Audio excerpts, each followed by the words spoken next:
Recording is on. முருகா சரணம். முருகா சரணம். முருகு என்றாலே அழகு. அந்த அழகிய கந்த பெருமானுடைய அலங்காரங்களை கூறும் கந்த அலங்காரத்தை தனது சொல் அலங்காரங்களால் மேலும் அழகுபடுத்தியிருக்கிறார் கந்த கவி அருணகிரிநாதர். முன்னாடி உள்ள பாடல்ல நம்ம 5வது பாடல் பார்த்தோம். முருகன் எப்படி அழகா குழந்தையா பிறந்து சரவண தொட்டில்ல விம்மி விம்மி அழுததாகவும், அவர் அழும்போது கடல் அழுதுதான், சூரன் அழுதாலாம். அதுக்கப்புறம் அந்த குழந்தை கொஞ்சம் கொஞ்சம் கொஞ்சமா வளர்ந்து தவழும் போது இடுப்புல இருக்கிற கிங்கினி ஓசை கேட்டு அசுரர்கள் நடுங்கினார்களாம். 8 மலையும் அதிர்ந்ததாகவும் பார்த்தோம். இந்த அலங்காரம் 14வது அலங்காரத்துல சுவாமி வந்து சப்பானி பருவம் எடுத்ததாக சப்பானி பருவம் பற்றி கூறுகிறது. அது என்னன்னா, சப்பானி பருவம்ங்கிறது 4வது பருவம். சின்ன குழந்தை ஒரு 6ல இருந்து 9 மாசம் வரைக்கும் என்ன பண்ணும்னா, எந்திரிச்சு உட்கார்ந்து 2 கையையும் தட்டி சிரிக்குமா. அதுதான் சப்பானி பருவம். அந்த பருவத்தை பத்தி சொல்றது இந்த பாடல். குப்பாச வாழ்க்கையில் கூத்தாடும் ஐவரை கொட்படைந்த இப்பாச நெஞ்சினை ஈடேற்றுவாய். 4 வெற்பும் அப்பாதியாய் விழ மேரும் குலுங்க விண்ணாரும் உய்ய சப்பானி கொட்டிய கை 2 உடைய சண்முகன். அவர் 2 கையால சப்பானி கொட்டலையா, 12 கையால கொட்டினாராம். 2 கை. கூழ்னா உலகம், பாசம்னா கட்டுப்படுத்துவது. நம்ம வந்து இந்த உலக வாழ்க்கையில மாயை பாசம் அப்படிங்கறதுனால கட்டுப்பட்டு இருக்கோம். குப்பாச வாழ்க்கையில் கூத்தாடும் ஐவர், அதுல 5 பேர் வந்து கூத்தாடி நம்மள கும்மி அடிக்கிறாளாம். அவ யாருன்னா, மெய், வாய், கண், மூக்கு, செவி, அந்த பஞ்ச இந்திரியங்கள் நம்மள பாடுபடுத்துறோம். குப்பாச வாழ்க்கையில் கூத்தாடும் ஐவரை கொட்படைந்த இப்பாச நெஞ்சினை ஈடேற்றுவார். இந்த மாதிரி 5 பேரும் சேர்ந்து கும்மி அடிச்சு சூழ்ச்சி வலையில நம்மள தள்ளி பாச கயிற்றால கட்டி நம்மள படுத்தாத பாடு படுத்துறா. நீதான் சுவாமி எங்களை ஈடேற்றணும் அப்படின்னு சொல்றது இந்த பாட்டு. இந்த பஞ்ச இந்திரியங்களை பத்தி நிறைய புராணங்கள் ஈவன் அனுபூதியிலேயே சொல்லியிருக்கா. மெய், வாய், விழி, நாசியோடு செவியாம் ஐவாய் வெளி செல்லும் அவா வினையை ஒழிவாய் மனமே அப்படின்னு கந்தர் அனுபூதியில சொல்லியிருக்காரு. அதே மாதிரி ஒட்டார் அப்படிங்கிற கந்தர் அலங்காரத்துல அந்த 5 பேரும் படுத்துற பாட பத்தி நிறைய சொல்லியிருக்கா.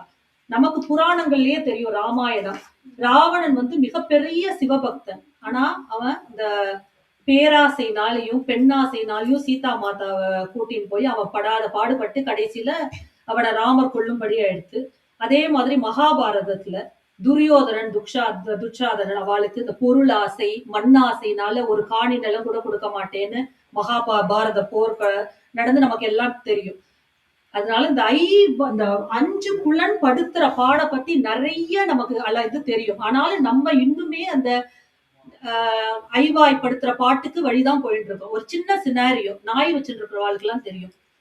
சாரதா அம்மாவுக்கு தெரியும், எனக்கு தெரியும், மத்தவாளுக்கு இருக்கான்னு தெரியல. நாயை நம்ம வாக்கிங் கூட்டின்னு போவோம். அழகா லீஷ் போட்டு காலர் எல்லாம் போட்டு நம்ம தான் வாக்கிங் கூட்டின்னு போவோம். கொஞ்ச நேரம் அது சமத்தா நம்ம பின்னாடி நம்ம வாக்கிங் கூட்டின்னு போவோம். பக்கத்துல அதுவும் நான் என்ன பண்ணுவேன்னா, காதுல ஏர்பாட வேற போட்டுன்னு போயிடுவேன். அதனால ஒண்ணுமே எனக்கு உலகமே தெரியாது. டோஃபு வாக்கிங் கூட்டின்னு போகும்போது கொஞ்சம் தூரம் போன உடனே பக்கத்துல ஒரு 2 நாய் குலைக்கும், இல்லைன்னா ஏதாவது வரும். அது நம்மள தர இழுத்துன்னு போகும். கொஞ்ச நேரம் நமக்கு புரியாது, நாம அதை வாக்கிங் கூட்டின்னு போறோமா, அது நம்மள வாக்கிங் கூட்டின்னு போறோமா.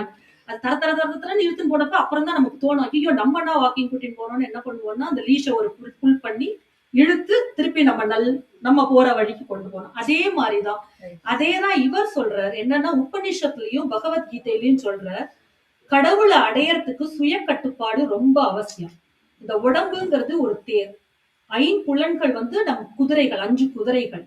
நம்மளோட மனம் வந்து கடிவாளம், நம்மளோட புத்தி தான் தேரோட்டி. அதே மாதிரி நம்ம ஆத்மா, நம்ம சோல் வந்து பேசஞ்சர், பயணி.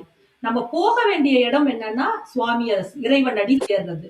ஆனா சமயத்துல என்ன ஆயிடுறதுன்னா, இந்த மைண்டு இன்டலெக்ட் எல்லாம் என்ன பண்றது, வேற பேராசை, பொருளாசை, மாயை, வன்மம், ஜலசி அந்த மாதிரி போயிடுறது. அது என்ன பண்ணணும்னா, நம்ம கடிவாளத்தை புடிச்சு எப்படி நம்ம லீஷ புடிச்சு நம்ம போற வழிக்கு திருப்பி போறோமோ, அதே மாதிரி அந்த கடிவாளத்தை புடிச்சு இழுத்து நம்ம தான் போகணும். அதுக்காண்டி நம்ம அந்த 5 இதையும் மூடின்னு இந்த குரங்கு பொம்மை மாதிரி வீட்டுல உட்கார்ந்து இருக்க முடியாது.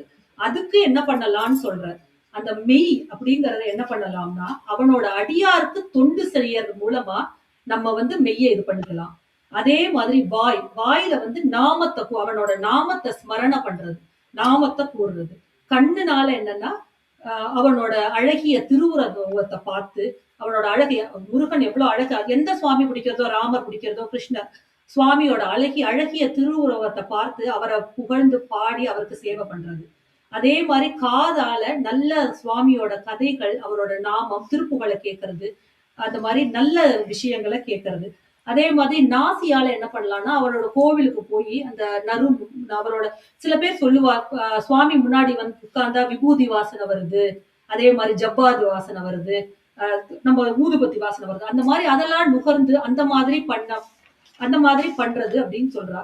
இதே இதுதான் நவவித பக்தி தெரிஞ்சவாளுக்கு தெரியும். அதுல வந்து எல்லாமே 5 சென்ஸை வச்சுதான் ஸ்மரணம், ஸ்ரவணம், கீர்த்தனம், விஷ்ணு ஸ்மரணம், பாத சேவனம். அது அந்த 9 பார்த்தேன்னா ஸ்ரவணம்ங்கிறது என்னதுன்னா காதால கேட்கறது, கீர்த்தனம் என்னன்னா நம்ம வாயால பாடுறது, சுவாமியோட புகழ பாடுறது, விஷ்ணு ஸ்மரணம்னா நான் ஸ்டாப்பா அவனை நினைச்சுட்டே ரிமெம்பரிங் அவன் அப்படின்னு நினைச்சுட்டே இருக்கிறது, பாத சேவனம்ங்கிறதுன்னா அவரோட பாதத்தை தொழலாம், இல்லைன்னா அவரோட அடியார்களோட பாதத்தை தொழலாம். அதே மாதிரி 9 இருக்கு.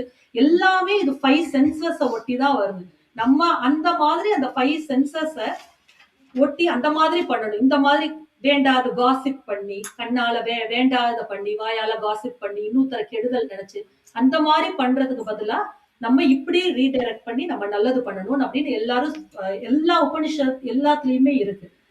ஐவரை சுப்பிரமணிய புஜங்கத்திலையும் ஐவரை எப்படி வழிபடுத்தலாம் அப்படின்ற முறைய சொல்லியிருக்கார். அதுல எப்படி சொல்லியிருக்காருன்னா எப்போதும் என் கண்கள் கந்தனையே காணட்டும், செவிகள் அவன் பொருள் சேர் புகழையே புகழட்டும், என்றும் அவன் சரித்திரத்தையே வாய் பாடட்டும், என் உடலும் அவனுக்குண்டான கரங்களும் அவன் திருத்தொண்டையே புரியட்டும் என்று பாடுறார். அது எத்தனாவது பாட்டு தெரியுமா? 26வது பாட்டுல ஆதிசங்கரர் பாடுறார். அது எல்லாத்துலயுமே இருக்கு. இந்த பாட்டோட இது என்னன்னா இந்த பாட்டுல என்ன சொல்றான்னா சப்பாணி கொட்டும் குழந்தை, அது என்னன்னா அந்த சப்பாணி கொட்டும் குழந்தையாகிய உன்னால 8 குலகிரிகள் பாதியாக பேக்க முடியறது, மேருமலையை குலுங்க செய்ய முடியறது, தேவர்கள் துன்பத்தை நீக்க முடியறது, அவளெல்லாம் மகிழ்ச்சி அடைய முடியறது, இவ்வளவு செய்ய முடியற ஒன்னால இந்த 5 புலன்களையும் அடக்கி என்னை ஆட்கொள்ள முடியாதா அப்படின்னு முருகப்பெருமான கேட்கிற மாதிரி இந்த பாட்டு அமைஞ்சிருக்கு. அதுதான் ஃபர்ஸ்ட் குப்பாச வாழ்க்கையில் கூத்தாடும் ஐவரில் அது புரியுது. கொட்படைந்த இப்பாச நெஞ்சினை ஈடேற்றுவாய், 2 வெற்பும்னா 8 திசையில் உள்ள மலைகளும் அப்பாதியாய் விழ, அது அப்பாதியாய்னா சரிசமமா பாதியாய் விழ, மேருமலை குழுங்கறதா, மேரும் குழுங்க விண்ணாரும் உய்ய, இதெல்லாம் பார்த்து விண்ணவர்கள்னா தேவர்கள் சந்தோஷப்படுறாங்களாம். சப்பாணி கொட்டிய கை 6 சண்முகனே, 12 கையால முருகப்பெருமான் சப்பாணி கொட்டுறாராம். அப்படிப்பட்ட இவ்வளவு பண்ணக்கூடிய முருகப்பெருமானே என்ன அந்த 5 புலன்கள்ல இருந்து காப்பாத்தி என்ன ஈடேற்றுவாய் அப்படின்னு சொல்றாரு. இது வந்து என்னன்னா இதே கந்த அலங்காரத்துல நம்ம பார்த்தோம்னா அவர் சொல்ற ஒரு பாட்டை நல்லா கத்துண்டு அதோட மீனிங் எல்லாம் கத்துண்டு நம்ம பாடினோம்னா யமனுக்கு அஞ்ச மாட்டோமா, நரகத்தை அடைய மாட்டார். இது வந்து உத்தரவாதமே கொடுக்குற. புலி, கரடி, யானை போன்ற மிருகங்களுக்கும் அஞ்சார் அப்படின்னு அருணகிரிநாதர் உத்தரவாதம் கொடுக்கிறார். அதனால நம்ம எல்லாரும் ஒரு பாட்டை கத்துண்டு அதோட மீனிங்கும் கத்துண்டு பாட ட்ரை பண்ணணும். அதே அருணகிரிநாதர் சொல்ற நம்ம திருப்புகழ் கிளாஸுங்கிறதுனால அவர் சொல்ற கடைசி காலம் வரைக்கும் வெயிட் பண்ணி திருப்புகழ் கத்துண்டா அதனால ஒரு பிரயோஜனமும் இல்லை. முதல்ல இருந்தே திருப்புகழ் கத்துண்டு எவ்ரிடே பாடுங்கோ, பாட வருதோ பாட வரலையோ ஸ்லோகமா சொல்லுங்கோ, எப்படி வேணாலும் பாடுங்கோ.